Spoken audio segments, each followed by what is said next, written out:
एक तो ऑस्ट्रेलिया ने न्यू असेसमेंट अपनी शेयर की है। कोशिश करें कि जिसमें असेसमेंट 1 में जो आ रही है यूनिवर्सिटीज उनके लिए अप्लाई करें। लेवल 1 की यूनिवर्सिटीज को आपने जरूर देखना है और उन्हीं में कोशिश करनी है जाने की।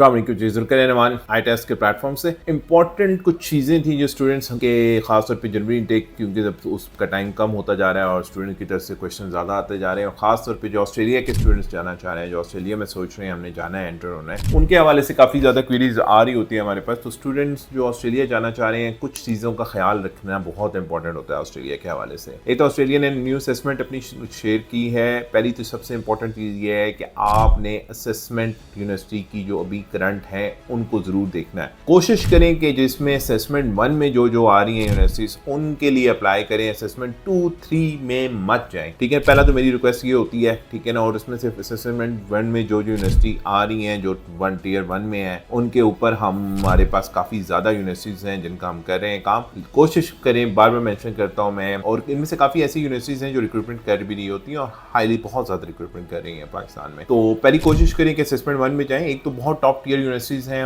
उनकी डेफिनेटली फीस बहुत ज़्यादा हाई हो जाती है। जैसे क्या कहते हैं, यूनिवर्सिटी ऑफ एडिलेड है, फिर यूनिवर्सिटी ऑफ सिडनी यूनिवर्सिटी है। इसमें ओवरऑल जो फीस है, स्ट्रक्चर्स हैं, वो बहुत ज़्यादा आए हैं। लेकिन उसके बाद आ जाती है आपके पास जो इन्होंने असेसमेंट 1 में जो है ना यूनिवर्सिटीज़ हैं उनको रखा हुआ है। अभी उनको जो है ना, उनको जो लिस्ट आई है उसमें जो उन्होंने डाली है यूनिवर्सिटीज़ लेवल 1 की, उनको लेवल 1 की यूनिवर्सिटीज़ को आपने ज़रूर देखना है और उन्हीं में कोशिश करनी है जाने की। पहली तो बात इस चीज़ को अंडरस्टैंड करें। आपको कंसल्टेंट बेशक जितना मर्जी कहे कि हो जाएगा, आप टेंशन न लें, लेवल 2 में 3 में डाल देते हैं, आपको करवा लेंगे, आपका हो जाता है। लेकिन लेवल 2, 3 का आप इस चीज को अंडरस्टैंड करें कि लेवल्स होते क्यों हैं, 1, 2, 3 क्यों किया इन्होंने। जिस यूनिवर्सिटीज के सबसे ज्यादा केसेस जो हैं वो अप्रूव्ड हैं, प्लस जिसके जो है सबसे ज्यादा एनरोलमेंट है, ठीक है ना, और जिसके बच्चे पढ़ाई करके एक अच्छी जॉब्स वहाँ पे वाइट कॉलर जॉब्स कर रहे हैं, जिन्होंने को बहुत ज्यादा वहाँ पे बीच में बुगाई भी नहीं हो गए, बीच में जो है क्या कहते हैं वो जाते साथ ही एंट्री करके एनरोलमेंट ही नहीं हुई, या ऐसा किया है उन्होंने, उनका पता ही नहीं है जाने के बाद। तो ऐसे स्टूडेंट्स का या उनका वीजा ही नहीं यहाँ से लगा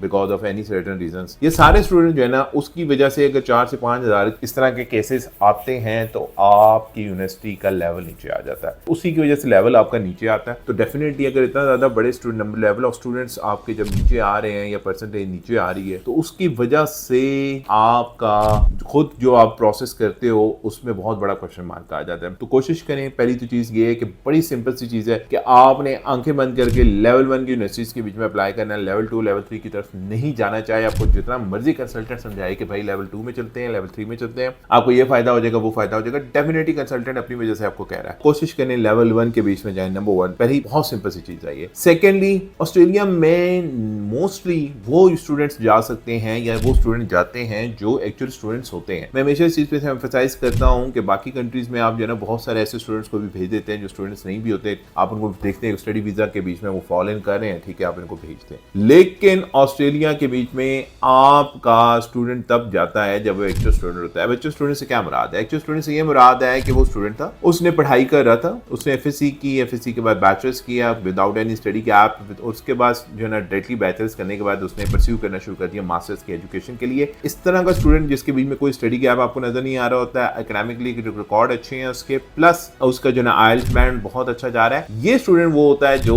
इजीली वहां पे जा सकता है। अब आ जाते हैं स्टूडेंट्स के इश्यूज क्या होते हैं। अब स्टूडेंट्स के इश्यूज में पहला इशू जो मेनली आता है वो ये है कि आइल्स के लो स्कोर है, परसेंटेज वाइज कम है, ओवरऑल एकेडमिकली जो है ना बच्चा इतना स्ट्रॉन्ग नहीं है। और थर्ड जो इशू आ जाता है वो आता है स्टडी गैप का। हमारे यहाँ प्रॉब्लम ये है कि स्टडी गैप को कवर करने के लिए आमतौर पर जो है किसी की भी जो है लेटर हेड यूज करके, किसी का जानने वाले का लेटर हेड यूज करके उसके एक्सपीरियंस लेटर बना के डाल दिए जाते हैं। ये बहुत सारी कंट्रीज में चल भी जाते हैं, लेकिन ये ऑस्ट्रेलिया में नहीं चलते, ठीक है ना। ऑस्ट्रेलिया आपको जो है ना वेरीफाई करेगा, आपको ईमेल डालेगा, ईमेल डालने के बाद कॉल्स भी करेगा, ठीक है ना, उस कंपनी से वेरीफाई भी करेगा, आपकी माइट भी पे स्लिप्स भी मांग ले, ये सारी चीजें रिक्वायरमेंट आ जाएगी। तो ये थोड़ा सा टची होता है इसके बीच में। अगर ये आपको वो दे फाइंड आउट कि आप ऐसा नहीं हो, आप उस कंपनी में काम नहीं करे, तो उल्टा आपको सारी जिंदगी जाने की एंट्री बंद हो जाएगी। तो मेहरबानी करके ये काम मत कीजिएगा। देन आपका इंपॉर्टेंटली आ जाता है आपकी बैंक स्टेटमेंट। हमारे यहाँ बैंक स्टेटमेंट की आदत है, बैंक स्टेटमेंट के बीच में जो है बैंक स्टेटमेंट डाल दी जाती है, बस अमाउंट रखवा दी जाती है, अमाउंट रखवा के निकाल, बस लग गया वीजा निकाल दी जाती है। ये काम नहीं करना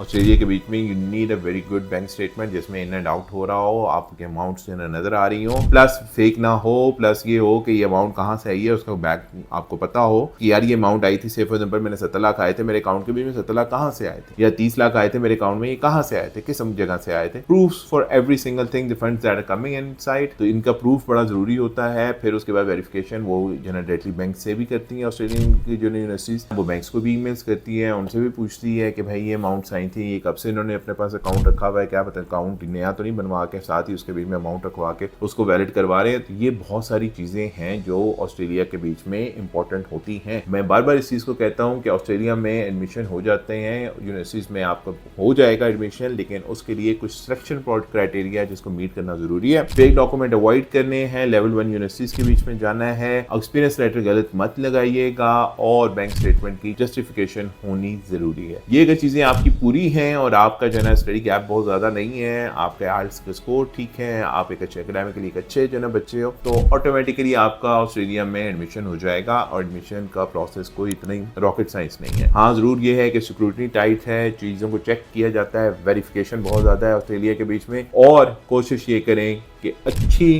कंसल्टेंट के थ्रू के प्रोसेस कराएं। एक दफ़ा आपका किसी गलत कंसल्टेंट ने केस बिगाड़ दिया, आप दोबारा वापस जो है ना ऑस्ट्रेलिया नहीं जा सकेंगे। तो मेहरबानी करें, अपना जो है डिसीजन है, आपकी ज़िंदगी का डिसीजन है, बड़े अच्छे तरीके से करें। ये नहीं हो कि 4 पैसे बचाने के लिए, जो मेरा बचाने वाला था उसने मुझे कहा कि उसके करवा लेते हैं, तो मैंने वहाँ से करवा लिया और पता लगा कि पूरे का पूरा आपका केस खराब हो गया, और उसके बाद फिर इसको ठीक भी नहीं किया जा सकता। रिव्यू में डालेंगे, चीज़ें करेंगे, अगर रिव्यू के बीच में कोई ऐसी फेक डॉक्यूमेंट निकल आया, सारी ज़िंदगी के लिए आपका केस फारिग। तो ये सारी चीज़ें इंपॉर्टेंट होती हैं। तो इंपॉर्टेंटली अगर करना चाह रहे हैं केस, इंश्योर कि आपके पास सारे जेन्युइन डॉक्यूमेंट्स अवेलेबल हैं, स्टडी गैप ज़्यादा नहीं है, एकेडमिकली आप स्ट्रांग हो, आइल्स आपका ठीक है। अगर ये सारी चीज़ें आपके पास मौजूद हैं, visit our office, visit any good consultant office, but make sure कि आप किसी अच्छे कंसल्टेंट से अपना ये इस प्रोसेस कराएं, या इंश्योर करें कि चीज़ें आपकी स्ट्रीमलाइन जो हैं वो स्ट्रेट हों, उनके बीच में जो है ना बहुत सारे इफ्स एंड बट्स ना हो। बाकी फर्दर आपने कुछ जो है जानना चाहते हैं कौन कौन सी यूनिवर्सिटीज़ हैं, वो नेक्स्ट वीडियो में हम कवर कर देंगे। लेवल 1 में कौन कौन सी यूनिवर्सिटीज़ हैं जिनको हम डील कर रहे हैं, जिन जिन के केसेस आप हमारे थ्रू करवा सकते हैं। लेवल 2 और 3 में कौन कौन सी यूनिवर्सिटी चली गई हैं जिनमें ऑलरेडी बच्चे कर रहे थे, और उसको भी हम कोशिश करेंगे नेक्स्ट वीडियो में कवर करने की। Stay tuned.